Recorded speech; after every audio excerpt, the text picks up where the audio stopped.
Consider yourself lucky if you've never been woken up by a tornado alarm.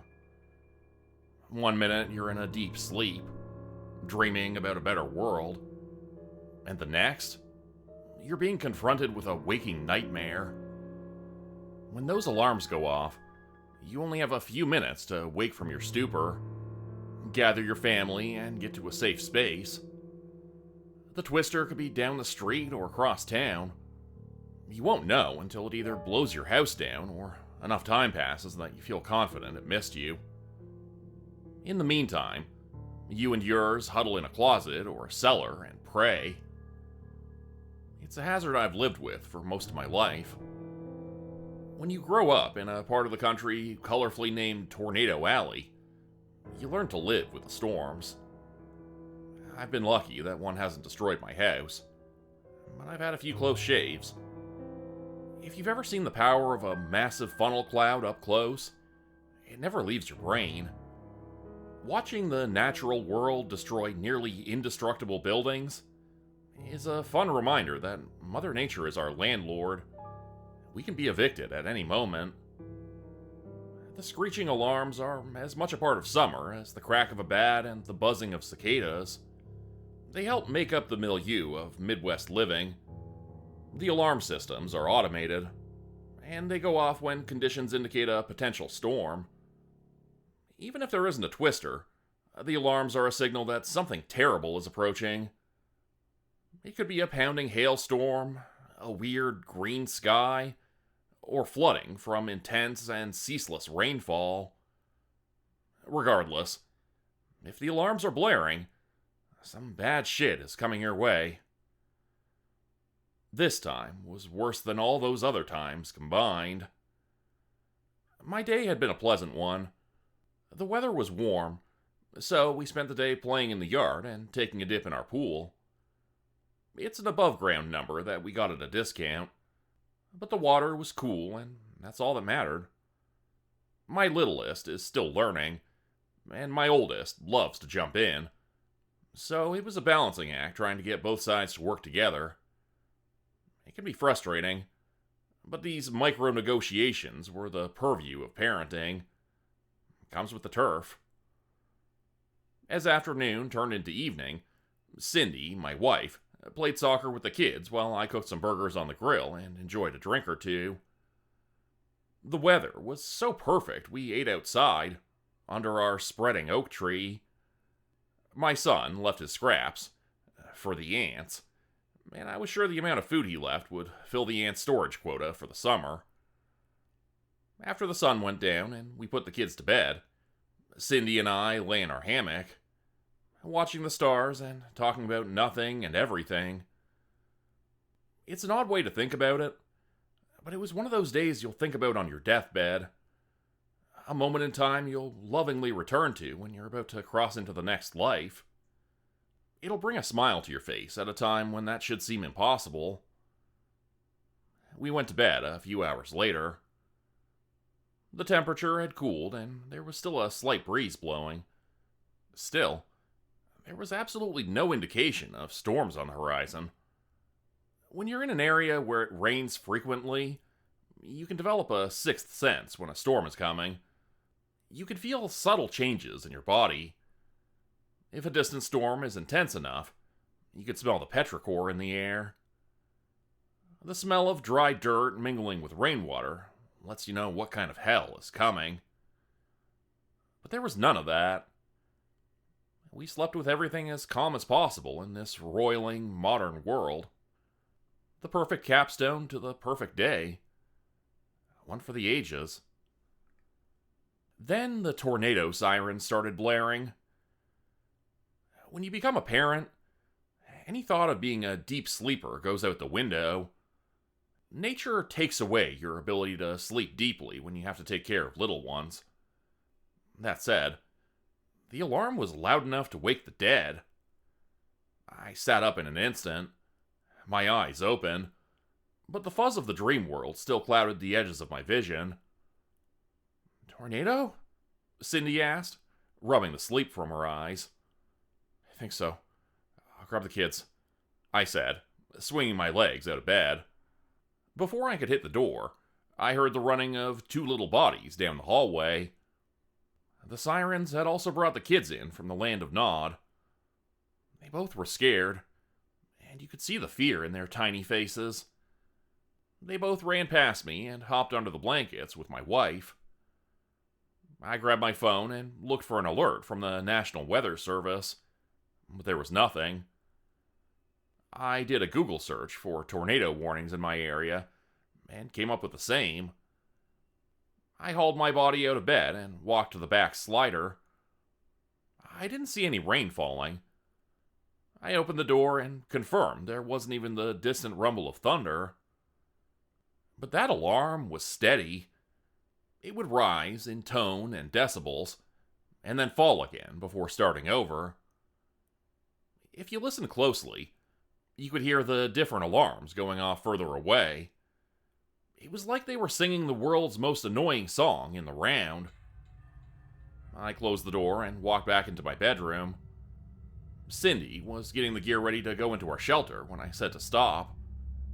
She was confused. Why? There isn't any storm. What? Yeah, I said. There are some scattered clouds, but they're not thunderheads or anything. But the alarms, she said. Maybe it's a malfunction? I hope not. Seeing as working tornado alarms are important. I know, I said. But there isn't even a stiff breeze right now. It's just like it was when we came in last night. Still and cool, but calm. Should we go to the shelter for a little bit? Just in case something is forming and we can't see it? I thought about it, and it wasn't a bad idea. Yes, the kids would have their night interrupted and would have a hard time falling back to sleep. Yes, that lack of sleep might also make them little goblins in the morning. Yes, I was probably being overly cautious. But the downside of being wrong could be death. That was worse than kids being grumpy in the morning. I agreed and sent them down into the shelter to wait it out, but decided I would stay upstairs for now. Our phones worked for shit in the shelter under the house. If I was going to find any new information, I would have to stay above ground for the time being. I helped everyone downstairs and closed up the shelter. I promised Cindy and the kids I'd join them if things went sideways. I wouldn't dawdle or try to get a good video. I tend to do so. I would be under the house as fast as they could say tornado. If you linger, I'll come grab your ass. Storm or no storm. Trust me, I know, I said, giving her a kiss on the forehead. Once my family was safely under the house, I went out to my porch. The alarms were still blaring, and it was obvious that my family wasn't the only one awake.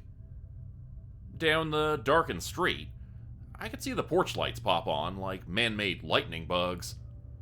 What the hell is this? I heard someone say in the yard next to me. It was my neighbor, Rick. Despite being on the tail end of the boomer generation, Rick seemed to swim against the tide. He was more rooted in Gen X than anything. Whenever we would shoot the shit outside, he'd constantly complain about the old people in our town, as if he was blind to his own receding hairline and wrinkles. Busted alarm? I offered. What? He yelled. I moved closer to him to avoid hollering into the night. Maybe a busted alarm? Or someone accidentally scheduled a test for 3 a.m. instead of p.m.? I don't know. Those tests are all controlled by computers. I don't think they'd make that kind of mistake. Besides, they would have shut them down by now if it was an accident. Yeah, there are some clouds up there. Think a storm is brewing? Not according to the weatherbirds, Rick said. The weatherbirds were a local group of weather nerds and storm chasers he belonged to. There isn't much to do where we live, so you find hobbies wherever possible. They said a good cell was hanging out in North Texas, but it wasn't coming this way. I wonder what gives, I said. Government, said a voice to my right. This was my other neighbor, John. John was very much a boomer and proud of it. He was a former Marine and hated everything about modern living. As you can imagine, any of my kids' toys that ended up on his lawn, he instantly seized until I went and asked nicely for it. Every time, he'd lecture me, and I would apologize until he gave my kids frisbee or whatever. He was exhausting. I mean, the weather alert system is run by the government, Rick said. Deep state government, Rick. The bad guys, John said with a sneer. They're up to something. Their master plan includes setting off a false tornado alarm in the middle of the night, in the middle of nowhere, I asked. One, this isn't the middle of nowhere. Breadbasket of the country, and home to several nuclear missile launch sites, John barked. Two, the alarms are a way to set us off balance, to confuse us. If we're focusing on the alarms, we're not watching what they're really doing. Which is? Rick asked, in a mix of confusion and amusement. Land clearance. They'll drive us out of here and reclaim our land. Why would they do that? I asked. John just laughed. Boy, you just don't get it, do you? Your whole generation is out to lunch. Actually, my whole generation has to work through our lunch breaks, I said, unable to resist the dig. They want to build a re-education center here. Turn real patriots into brain-dead automatons. That'll do whatever they tell us to do. And then the government can control us. That's when it gets really interesting. Where did you hear that? Rick asked. I do my own research, John said defensively. Wait, you're against government control now? Rick asked, doubling down. Always have been, he snapped. How does any of this connect to the tornado alarm? I said, feeling the exhaustion of the late night and John's rambling set in. They warned us about the deep state. I said the stormtroopers would come at night and lock us up. I'm worried this might be the start of something big. I'll grant you this. If they wanted to ensure the citizens they rolled up wouldn't be armed, a tornado alarm in the middle of the night would be a good way to do it, I said. John laughed. Speak for yourself, he said, raising his shirt to expose a handgun tucked into his pajama pants. What the fuck, man? I said. I'll never be caught off guard, he said with a smile. Old Pete and I go everywhere together. Let one of these stormtroopers come around here. I'll blast him where he stands. You both can thank me later. The screaming tornado alarm suddenly went quiet. You could still hear the echo in your mind, but the typical night noises returned to the world outside our gray matter. Crickets reigned supreme again. We all looked at each other in delighted amazement. Guess it wasn't stormtroopers after all, I said. Rick laughed. John didn't. Above us, we heard an eardrum-bursting boom. It was like a bomb went off over our heads, only we hadn't seen anything streak by. That was a sonic boom, John said. Seconds later, we heard a different type of boom. Whatever had flown over us had exploded. You could just barely make out the orange flames in the dark clouds. Oh, Jesus tap-dancing Christ, John said, removing his red cap and placing it over his heart. What the hell is that? I said, pointing up at the sky. Breaking through the clouds was a white parachute. It was drifting so violently from side to side that I feared it would tip over and send the occupant plunging to the earth. Whoever was strapped to the chute wasn't steering anything. They were dropping right towards our street. There was another sonic boom over our heads, quickly followed by another explosion. Seconds later, another white flower bloomed in the sky. Like their compatriot, they looked zonked out on their southward descent. The first parachuting pilot showed no signs of slowing, and landed harder on the ground than they should have. As soon as their legs hit the pavement of the road, you could hear the sickening snap of both legs. That woke the pilot up. The man screamed so loud I was afraid he'd break glass. Rick had been a paramedic in his younger years, and ran over to the pilot to help in any way he could. The pilot frantically ripped off his helmet and reached for his broken legs, but his harness wouldn't let him grab them. It was for the best. His legs had broken at the shin and were barely attached. Hey man, I know it hurts, but stop thrashing around. You're gonna make it worse, okay? We can save the legs, but you need to listen, Rick said, in a more confident and serious tone than I'd ever heard him. We're all fucked, the pilot said, his eyes wide. That thing isn't gonna let any of us live. Just put a bullet into me. Shoot me. Shoot me. Out of the corner of my eye, I saw John walk up. I was worried he would acquiesce to the pilot's request. Instead, he smacked the guy across the face. The pilot's frantic motions and screaming stopped. You're in a uniform. Act like it, John said. He nodded at Rick. Let this man do his job, okay? The pilot, still dazed, just nodded. I looked over at John and we locked eyes. I hated the dude, but that was pretty clutch. I gave him a nod and he returned the favor. Rick was able to unhitch the pilot from his ejector seat and lay him on the ground. He went to work making a splint as best he could. About a dozen people tried to call 911, but their phones didn't work. They couldn't find a signal. Suddenly, the power in the entire neighborhood went out. We were standing in pitch blackness when we heard the second pilot land on the street with another snap of their legs. The screams that followed echoed through the quiet neighborhood. Paul? I heard a familiar voice call out. It was Cindy. She was standing with our children at the side of the house. I had dawdled, and she was true to her word. Paul? What's going on? I never got to finish that thought.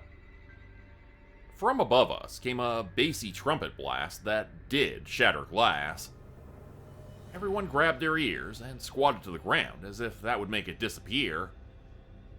I felt my internal organs vibrating. It was unsettling. After the longest 10 seconds of my life, the trumpet blast stopped. I looked over at my kids, and they were sobbing. Cindy did everything she could to hold them together. I ran over, my legs wobbly from the noise, and hugged them tightly. Daddy, what's going on? My son asked, sobbing. I don't know, I said, deciding that honesty was better than not. Is something coming for us? My daughter said, fear rising in her voice. No, baby. I don't think so. I gave her a tight hug. My eyes looked up until they locked with Cindy's panic-stricken face. I won't let anything happen to you. Who are those guys? My son said, pointing at the two wounded pilots. Pilots? Where are their planes? A ball the size of a compact car came hurtling toward the ground. Everyone on the street screamed and ran for cover. The debris slammed into the Anderson home 10 houses down, sending a shockwave that swept everyone off their feet. I stood in time to see a second ball hurtling toward our neighborhood. I dove over my family and shielded them as the metal ball slammed into John's house. It instantly exploded, and flames started eating away the home. I lay on them until the dust from the explosion settled. Once I was sure there wasn't anything else raining down on us, I got to my feet. My vision was hazy from the dust in the air, but I had a clear view of the ball that destroyed John's house. It was one of the jets. Something in the clouds, had crumpled up a $500 million weapon of war like it was a kid's paper airplane. "That thing isn't natural," the first pilot screamed. "This isn't the first attack," the second one yelled. "They'll come for you all. Run! Run before they come after you." The night sky was again broken by the bone-rattling bass of that horn blowing. We all dropped and covered our ears again. The horn stopped, but echoed for 10 seconds before it finally dissipated. We all craned our necks, and were treated to an explosion of red, blue, green, and yellow lights illuminating the clouds. At first blush, it looked random, but it wasn't. It was a pattern. The pattern repeated 2 more times, and then everything went dark. It was silent and calm again. All the sounds of the natural world rushed back to your ears. Crickets continued their symphonies, and a gentle breeze blew. It would be idyllic if it weren't for the raging house fires, panic-stricken pilots, and the balled-up aircraft next to me. "Is that it?" I said out loud to the universe. I heard a rumbling coming down our street. My emotions couldn't take any more shock, but I was bracing for whatever the fuck was coming. I was ready to sprint and hide with my family if I needed to. Soon, the humming of dozens of engines filled our ears. The bright yellow headlights of the lead truck illuminated the street. There were dozens of pairs behind them. I was worried this was a foreign invading force, but relaxed when I saw an American flag on the side of the trucks. The stars and stripes on the cadre of military vehicles put my mind at ease. For a second, anyway. Then the inevitable question popped into my mind. Cindy beat me to the punch. "What the hell is the army doing here?" she asked. I don't know." The line of trucks came to a halt. The engines idled, and the noise drowned out the crickets. Even though it was dark, you could still see the exhaust puffing into the air. After a beat, the passenger side of the lead truck popped open, and a high-ranking army official exited the vehicle. He clutched a bullhorn in one hand and a walkie-talkie in the other. Seeing the wounded pilots, he whispered something into his walkie-talkie. Seconds later, we heard the doors of an ambulance open, and men marching with medical gear went to retrieve the pilots. Rick tried to help, but was pushed aside. He didn't argue, just took a step back. The medical men stabbed the pilots with some sort of pain medication, because they both stopped talking and slumped over in the stretchers. Seconds later, they were placed in the back of an ambulance and gone from our sight. The army official looked at the gathered group of people and raised his bullhorn. In a loud and gruff voice, he spoke. "Many of you are probably wondering what happened here. It's my job to inform you that there has been an accident in the skies above your town. 2 American pilots experienced a catastrophic failure, and their planes were destroyed. The United States Armed Forces will compensate everyone for this unfortunate error. If your house has been destroyed, please contact our intelligence agents, who will gather your information. Again, the United States Armed Forces apologizes for this event. Thank you." He lowered his bullhorn. "What were they engaging with?" Rick asked. The crowd around him suddenly found their courage and demanded answers. The official raised the bullhorn again. "They did not encounter anything. Their jet systems malfunctioned and crashed." "That's bullshit," Rick yelled. "I understand this is a lot to take in at once, but we are here to help you," the official said. "This was a malfunction on the jets that caused the crash." I had heard enough bullshit. I took a few steps towards the official and pointed at the balled-up remains of the jet. Something crushed that fucking plane like it was a potato chip. It's in the shape of a ball, for God's sake. pilots were screaming about something coming to kill us. What is that about? Rick said, his anger rising with the crowds. This group of neighbors and block party participants was rounding into an angry mob right before my eyes. They were in shock from the trauma, the official said. Oftentimes, pain will make you say things. No, it doesn't, Rick said. I worked in trauma hospitals my whole life. No one ever starts ranting about government conspiracies when they get hurt. What aren't you telling us? We're telling you the truth. I think he's lying, I screamed.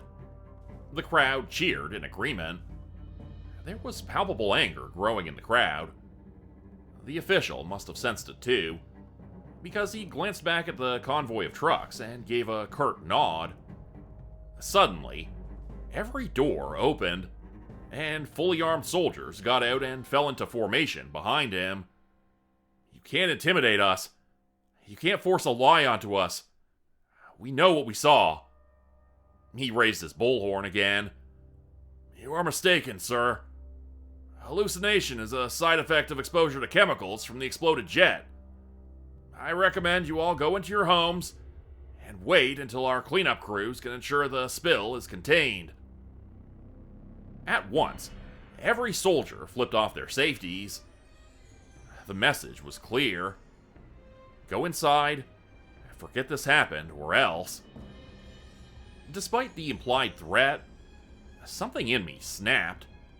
Instead of being cowed, I took another step toward the soldiers. I picked up a rock and hurled it at the smashed jet. It rang off the metal. That's not a fucking hallucination. That's real, I said, pointing up at the sky. Whatever the fuck up there did this was real too. We heard the noise. We saw the lights. It set off the tornado alarms. Sir, I advise you and your family to return to your home. A gunshot rang out. For a second, everyone froze in place. I was worried the soldiers would open fire on us. I felt my resolve drain from me in that moment of impending death. I looked over and realized that John had let old Pete join the conversation. The old Marine stood with a pissed-off scowl on his face and his smoking gun aimed at the sky. What about my home? I looked over and was surprised to see John walking toward the soldiers. As angry as I'd ever seen him. It's gone. As I said, the official started. John fired another shot in the air to silence him. The soldiers trained their guns on John, but a subtle hand gesture from the official kept the bullets from flying. I gave everything for this country. For the Constitution. For freedom. I gave my youth fighting for this country. Side by side with brothers in arms. I watched friends die. I knew the government was full of shit, but I always believed the military was a safeguard. But now, this is the shit you're gonna pull on us? This is how you treat a fellow service member? Thank you for your service, the official said. Blow it out your ass, John retorted. The crowd went nuts. We all started yelling and massing. Cindy grabbed at me, but I turned and told her to take the kids inside. She opened her mouth to protest, but stopped when we locked eyes. It was righteous indignation. I had to see this, though. She grabbed our kids and rushed them back into the safety of the house. The official gave another signal, and 3 soldiers aimed their weapons into the air and fired off a few dozen rounds. The crowd went silent so quickly you could hear the shell casings hit the concrete. It sounded like a baby playing a xylophone. The crowd stopped advancing. The official ignored the rest of us and focused all his attention on John.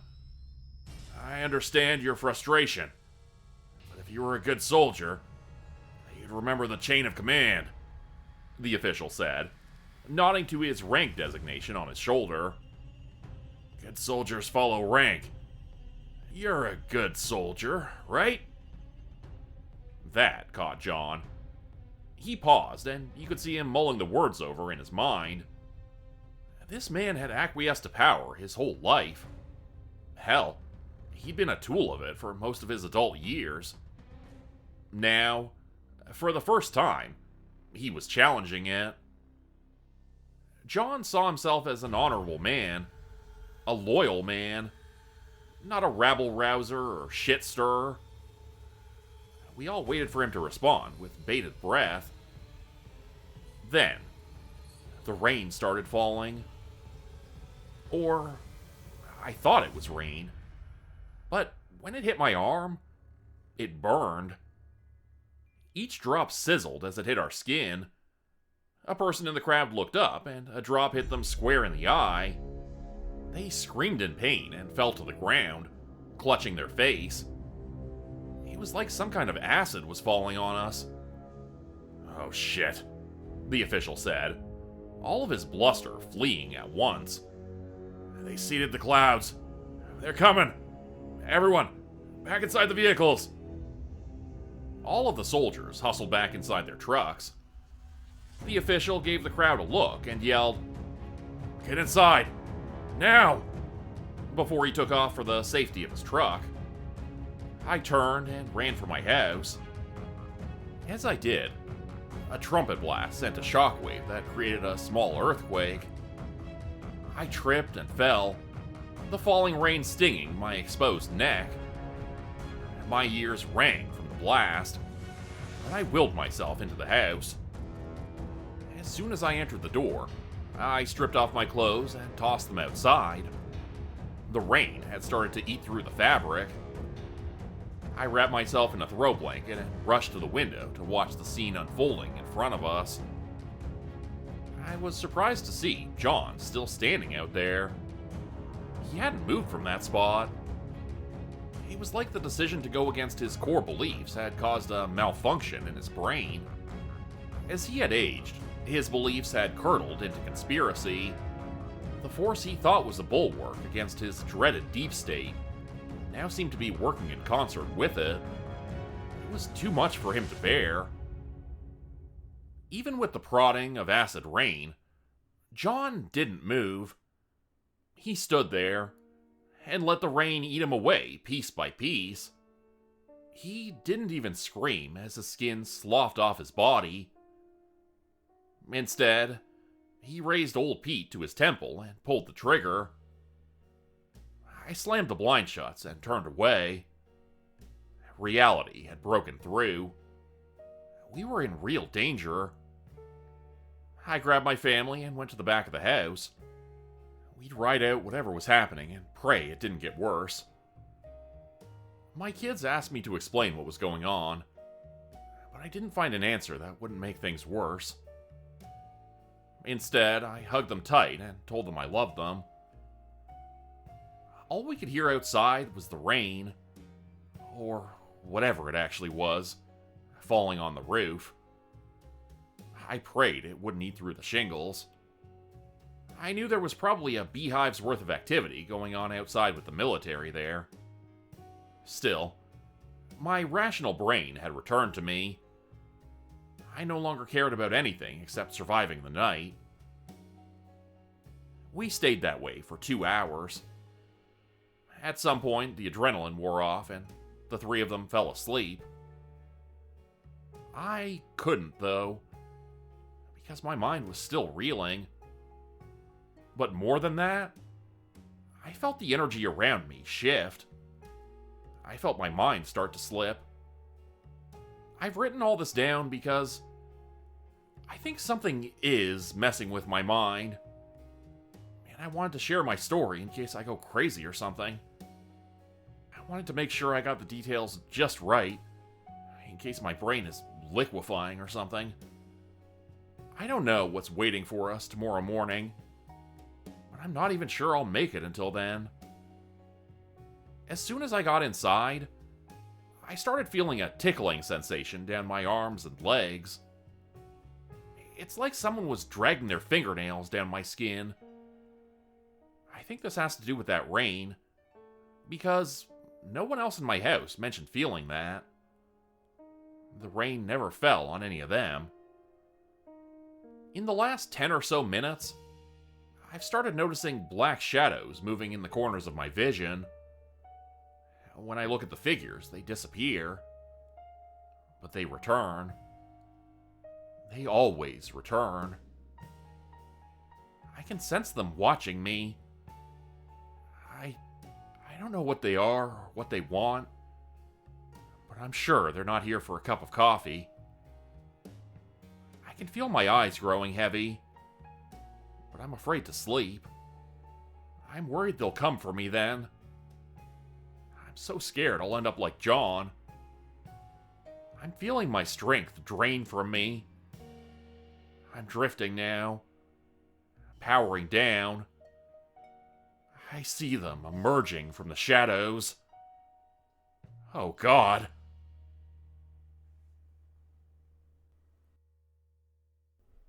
Become a channel member today for early access, bonus videos, and special emojis only available to members.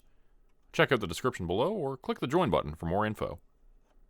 If you'd like another way to help support the channel, please consider joining my Patreon page at patreon.com/JordanGroupeHorror. As a patron, you'll get access to bonus videos and content. You'll be credited at the end of every video going forward. And if you decide to stay for 3 months, I'll name a character after you, which will be featured in a Hollow's End story. Links to join the Patreon are in the description. Thanks everyone for listening. Please like, subscribe, and comment to help the channel continue to grow. And see you again next time at 4 p.m. Eastern Standard Time. Hope you have a great night.